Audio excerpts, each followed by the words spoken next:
बेहद शांत स्वभाव की शर्मीली सी और किताबों में डूबी रहने वाली लड़की जब मुक्केबाजी के रिंग में उतरी तो उसने बड़े बड़े दिग्गजों के छक्के छुड़ा दिए। हरियाणा के भिवानी की ये लड़की प्रीति पवार अब ओलंपिक में जा रही है दम दिखाने। नमस्कार, आपके साथ मैं हूं बुलवेश और आप देख रहे हैं ओलंपिक पर हमारी स्पेशल सीरीज केन टारो प्रेजेंट्स दिखा दो दम।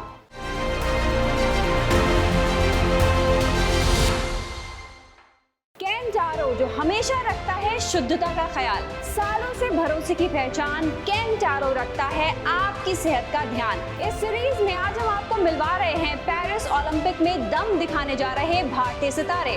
तो आइए मेरी सहयोगी गायत्री चौहान के साथ चलते हैं प्रीति पवार के गांव, मिलते हैं उनसे और देखते हैं कैसी है प्रीति की तैयारी।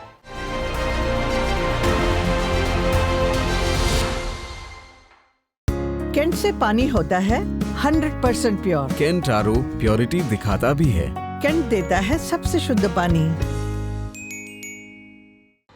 भिवानी हरियाणा की एक छोटी सी बच्ची, अपनी किताबों में डूबी रहने वाली। इन्हें देखकर कौन कह सकता था कि एक दिन मुक्केबाजी की स्टार बनेंगी।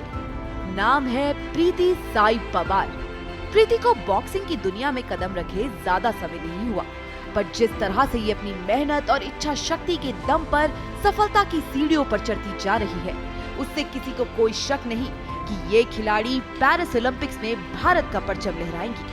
2022 के एशियाई खेलों में प्रीति ने जबरदस्त प्रदर्शन दिया और भारत के लिए ब्रॉन्ज लेकर आई और यहीं से शुरू हुआ उनकी जिंदगी का एक नया रास्ता जो ले जा रहा है इन्हें सीधे पेरिस ओलंपिक्स में। आइए एक बार नजर डालते हैं प्रीति की उपलब्धियों पर। खेलो इंडिया यूथ गेम्स गुवाहाटी और पंचकुला में 2 medal. Asian youth boxing championship 2021 में सिल्वर मेडल। 2022 एशियन गेम्स हांगजाओ में ब्रॉन्ज मेडल। प्रीति पवार के पेरेंट्स खुद पूर्व एथलीट्स रहे हैं, शायद इसलिए उन्होंने प्रीति का हुनर पहचाना जो उनकी बॉक्सिंग की जर्नी की पहली सीढ़ी बना। उसके बाद there was no stopping her। अपनी मेहनत, लगन और डिसिप्लिन के दम पर प्रीति ने अपने पहले ही मेजर इंटरनेशनल गेम्स में कमाल करके दिखाया और अपने लिए ओलंपिक कोटा सिक्योर किया। स्वभाव से शांत पर अपने काम से अच्छों को पछाड़ने वाली प्रीति पवार अब दिखाने जा रही है पेरिस ओलंपिक्स में अपने कौशल का दम। तो आइए आपको मिलवाते हैं प्रीति से। हेलो एंड नमस्कार, आपका बहुत बहुत स्वागत है हमारे शो में जिसका नाम है दिखा दो दम। तो दिखा दो दम में हम आपके लिए हर हफ्ते लेकर आते हैं एक नया उभरता हुआ सितारा in the field of sports and athletics जो हमको इस बार पेरिस ओलंपिक्स में 2024 पेरिस ओलंपिक्स में रिप्रेजेंट करेंगे अलग अलग कैटेगरीज में। तो इस हफ्ते जो आपके लिए सितारा लेकर आए हैं वो है बॉक्सिंग की फील्ड का। नाम है इनका प्रीति पवार। तो अब हम इनसे बातचीत करेंगे और इनसे जानेंगे कि भाई कैसी तैयारी चल रही है पेरिस ओलंपिक्स के लिए। बहुत बहुत स्वागत है आपका प्रीति। Thank you. तो कैसा लग रहा है आपको कि आपका सिलेक्शन हो गया है पेरिस ओलंपिक्स के लिए, अब आप जा रही हैं? मुझे बहुत अच्छा लग रहा है क्योंकि हर एथलीट का ये सपना रहता है कि वो इंडिया को ओलंपिक में रिप्रेजेंट करे। तो मेरा भी वही एक ड्रीम है जो अभी मैं उस ड्रीम के इतने क्लोज हूँ, इंडिया को रिप्रेजेंट करने जा रही हूँ ओलंपिक्स में। तो मैं बहुत खुश हूँ। जी, हम भी बहुत खुश हैं और हमको भी बहुत अच्छा लग रहा है आप हमको रिप्रेजेंट करने जा रही हैं। आपने बहुत ही बेहतरीन प्रदर्शन दिया था एशियन गेम्स में, इंडिया के लिए ब्रॉन्ज लेकर आई हैं प्रीति और उसके बाद अब पेरिस में जा रही है। पेरिस में भी ज़रूर हमारे मेडल लेकर आएंगी, ऐसी हम इनसे प्रार्थना करेंगे और ऐसे हम दुआ भी करेंगे इनके लिए कि आप ज़रूर बहुत अच्छा खेली थी। तो प्रीति आप बताइए मुझे थोड़ा अपना स्केड्यूल के बारे में, सुबह से लेकर शाम तक आपका कैसा रहता है, प्रैक्टिस, एक्सरसाइज, ये सब? हमारा जो शेड्यूल रहता है वो मॉर्निंग में 10 AM रहता है, 10 to around 12-12:30 AM जो ट्रेनिंग सेशन रहता है, और इवनिंग का जो हमारा सेशन रहता है वो 5 to 7-7:30 रहता है। जी, और इसके बीच में आपको ब्रेक भी मिलता है, तो आप क्या करते हैं उस टाइम में? ब्रेक में जो हमारा नॉर्मल ट्रेनिंग डे होता है तो उस टाइम पे हम लोग थोड़ा रिकवरी करते हैं, रेस्ट, खाना, न्यूट्रिशन उस पर फॉलो करते हैं। बाकी रेस्ट डेज पे मैं थोड़ा आर्ट एंड क्राफ्ट्स करती हूँ, उससे थोड़ा माइंड रिलैक्स होता है तो मेरे को अच्छा लगता है करना। बहुत अच्छी बात है, आपके पास एक हॉबी भी है जो आप अपने पैशन के साथ में एक हॉबी भी फॉलो कर रही है और होनी चाहिए, ज़रूर होनी चाहिए। इससे दिमाग भी काफ़ी काम रहता है, अच्छे थॉट्स आते हैं। Very nice. अब आपका जो कैटेगरी है 52 to 54 kgs है ना, ये कैटेगरी तो बड़ी ट्रिकी कैटेगरी है, बिकॉज मतलब इस वेट के अंडर आपको रहना पड़ता है, तो उसके लिए आपको क्या क्या चीज़ें करनी पड़ती है, कैसा आपका डाइट शेड्यूल फिर उस हिसाब से रहता है? उसके लिए हमें प्रॉपर न्यूट्रिशन फॉलो करना पड़ता है, प्रॉपर डाइट के अकॉर्डिंग चलना पड़ता है। बाकी ऐसा नहीं है, इतना स्ट्रिक्ट नहीं रहता मेरे लिए, क्योंकि जब हमारा ऑफ सीज़न रहता है तो उस टाइम पे मैं 3-4 kgs अप रहती हूँ, अराउंड 57-58। बाकी जब हमारा कंपटीशन जितना क्लोज आता जाता है तो उसके अकॉर्डिंग फिर न्यूट्रिशन को फॉलो करते हुए डाइट को वेट कट डाउन करते हैं। अच्छा हो जाता है, मतलब उस टाइम में मेहनत थोड़ी ज़्यादा लगती है पर हो जाता है जो फन से करना होगा। श्योर बहुत मेहनत कर रही है आप, अभी भी मतलब लगी हुए हैं कंटिन्यूस मेहनत करने में, और अब तो समय भी कम ही बचा है जी, है ना। तो आपका डाइट का क्या रहता है, किस तरीके की आपकी डाइट प्लान आप फॉलो करते हैं? कोई न्यूट्रिशनिस्ट से आपका कोई डाइट चार्ट बनता है, कैसा होता है, क्या होता है? जी, हमारे प्रॉपर न्यूट्रिशनिस्ट हैं कैंप में, वो हमें बताते हैं कितना हमें प्रोटीन इंटेक करना है, कार्ब्स कितना, विटामिन्स कितना, तो हमारी पूरी डाइट प्लान रहती है, उसी के अकॉर्डिंग हम फॉलो करते हैं। जी, और कभी कभी थोड़ा चीट डे भी आ जाता है? जी, ऑब्वियसली संडेज हैं या फिर ऑफ सीजन में रहता है तो चीट डे चलता है। बिल्कुल पता है, चीट डे तो बहुत ही इम्पोर्टेंट होते हैं। और दूध कितना पीती हैं आप? क्योंकि मैं जितने भी रेसलर एथलीट सबसे मिलती हूँ, दूध बड़ा इम्पोर्टेंट चीज़ है जो ये दूध भी काफ़ी इम्पोर्टेंट है, कैल्शियम हमारी बॉडी को काफ़ी नीड है उसकी। बाकी मैं daily around 2 glass milk consume करते हो। कैंट देता है 100% प्योर पानी और 4 साल तक फ्री सर्विस। प्योर पानी में मिनरल्स बने रहते हैं। कैंट देता है सबसे शुद्ध पानी। अच्छा, आप इतनी शांत पर्सनैलिटी है, वैसे मेरे को आपको देख के मतलब कह नहीं सकते बॉक्सिंग कर दी है इंडिया के लिए, मतलब इतनी काम वॉइस और इतना शांति से। तो ये कामनेस जब आप जाते हो बॉक्सिंग रिंग में तो कैसे बदलती है, मतलब क्या चल रहा होता है उस टाइम पे दिमाग में?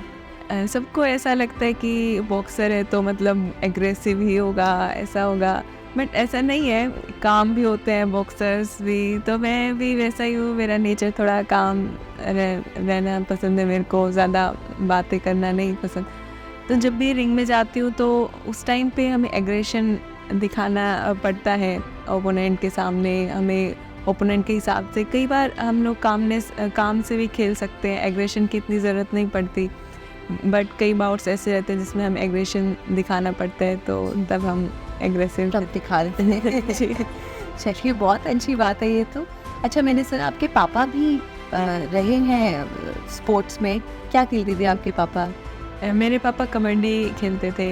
जो मेरा फैमिली बैकग्राउंड है वो स्पोर्ट्स से ही रहा है मोस्टली। जो मेरे ग्रेट ग्रैंडफादर थे वो रेसलिंग करते थे, और मेरे जो ग्रैंडफादर थे वो भी कबड्डी खेलते थे। फिर मेरे फादर कबड्डी खेलते, अब मैं बॉक्सिंग करते जी। क्या बात है, मतलब पूरे एथलीट्स की फैमिली है, खून में ही है मतलब स्पोर्ट्स। जी। और अपने परिवार के बारे में थोड़ा बताइए, कौन कौन है आपके घर में? मेरी फैमिली में मेरे फादर, मदर और मेरे ग्रैंडफादर और मेरी एल्डर सिस्टर है और एक यंगर ब्रदर। अच्छा, तो कितने समय से आपने मतलब बॉक्सिंग आप कर रहे हैं, कब से शुरुआत की थी इसकी? मैंने 2017 में बॉक्सिंग स्टार्ट की थी। ऑलमोस्ट मेरे को 7 इयर्स हो गए हैं बॉक्सिंग। क्या इंस्पिरेशन आपको मिला, क्यों आपने बॉक्सिंग चूज़ करी? बॉक्सिंग चूज़ करने के पीछे भी एक स्टोरी रही है मेरी। मेरे को स्पोर्ट्स में इंटरेस्ट नहीं था, लेकिन मेरे, जैसे मैंने बताया, फैमिली बैकग्राउंड स्पोर्ट्स से रहा है। तो मेरे फादर और मेरे अंकल हैं जो बॉक्सिंग करते थे, वही मेरे कोच भी हैं, बेसिक कोच। उन्होंने मेरे को एनकरेज किया बॉक्सिंग फील्ड में आने के लिए। तो स्टार्टिंग में मुझे थोड़ा लगा नहीं, स्पोर्ट्स नहीं खेलना, मुझे स्टडीज़ में मैं ठीक थी तो मैं स्टडीज़ में ही अपना करियर, बट फिर धीरे धीरे चेंज होता गया, वो मेरे को और एनकरेज करते रह गए। तो मैं सबने एनकरेज करा, मतलब आपने जी है सबने एनकरेज कर जी। तो अब आपको पसंद है? हाँ, अभी तो काफ़ी इंटरेस्ट। अभी मैं सोचती हूँ कि उस टाइम जो डिसीज़न उन्होंने लिया वो काफ़ी सही था मेरे लिए। जी, इनके लिए भी सही था, हमारे लिए भी सही है भाई। ओलंपिक्स में हमारे लिए मेडल लेकर आएंगी पक्का से। जो मैंने नोटिस किया है, वैसे जो लोग बड़े शांत होते हैं ना, ऐसे वो ही कुछ कमाल करके जाते हैं। ये चीज़ तो मैंने नोटिस करी है बहुत लोगों में। और आपका प्रैक्टिस भी पूरी फुल थ्रॉटल के साथ में चल रही है अभी, तो इस समय पे कोई ब्रेक्स नहीं लग रहे होंगे मेरे ख्याल से। जुलाई इज़ ऑलमोस्ट हियर है। बिल्कुल। प्रेशर कुछ फील होता है? प्रेशर तो नहीं कह सकते, बट थोड़ा नर्वसनेस लगता है जब हम कंपटीशन के क्लोज जाते हैं या जब हमारी बाउट होती है, उस दिन थोड़ा रहता है। तो रहता ही है, रिस्पॉन्सिबिलिटी फील होती होगी। बट आप क्वालिफाई कर दी हैं, आप हमको रिप्रेजेंट करेंगे हमारे देश को, ये हमारे लिए बहुत बड़ी बात है। Thank you. प्लीज बिल्कुल प्रेशर मत लीजिएगा, पूरे देश की दुआएं आपके साथ है। चलिए प्रीति जी, आपसे बात करके बहुत बहुत अच्छा लगा। थैंक और यू। बहुत मज़ा आया आपसे बात करके। मुझे भी काफ़ी अच्छा लगा आपसे बात करके। Thank you. और हम उम्मीद करेंगे कि आप दिखाएंगी दम, वो मेडल जीतेंगे हम जी, है ना? तो चलिए, बहुत बहुत धन्यवाद हमसे बातचीत करने का। तो ये थी हमारे साथ प्रीति पवार, और ये इंडिया को रिप्रेजेंट करेंगी in boxing under the 52 to 54 kgs category. और इनसे बातचीत की हमने और बहुत मज़ा आया इनसे बातचीत करके। और जिस लगन के साथ ये प्रैक्टिस कर रही हैं और हमारे देश को अभी रिप्रेजेंट करने जा रही है, आई एम श्योर ये इंडिया का नाम ज़रूर रोशन करेंगी। तो चलिए, आज के लिए बस इतना ही। तो ये थी प्रीति पवार, जिनके लिए पूरा देश दुआ कर रहा है। प्रीति पवार पेरिस ओलंपिक से गोल्ड लेकर जरूर आएंगी। ऐसे ही किसी और ओलंपिक स्टार के साथ फिर से हाजिर होंगे अगले एपिसोड में। खिलाड़ियों का हौसला बढ़ाने के लिए शुक्रिया केंजारो। देश की शान बढ़ा दो खिलाड़ियों, दिखा दो दम। जी हाँ, सिर्फ कैंट देता है 4 साल तक फ्री सर्विस। और सर्विस मिले सबसे फास्ट। कैंट का सबसे शुद्ध पानी पीते रहें और बेफिक्र रहें।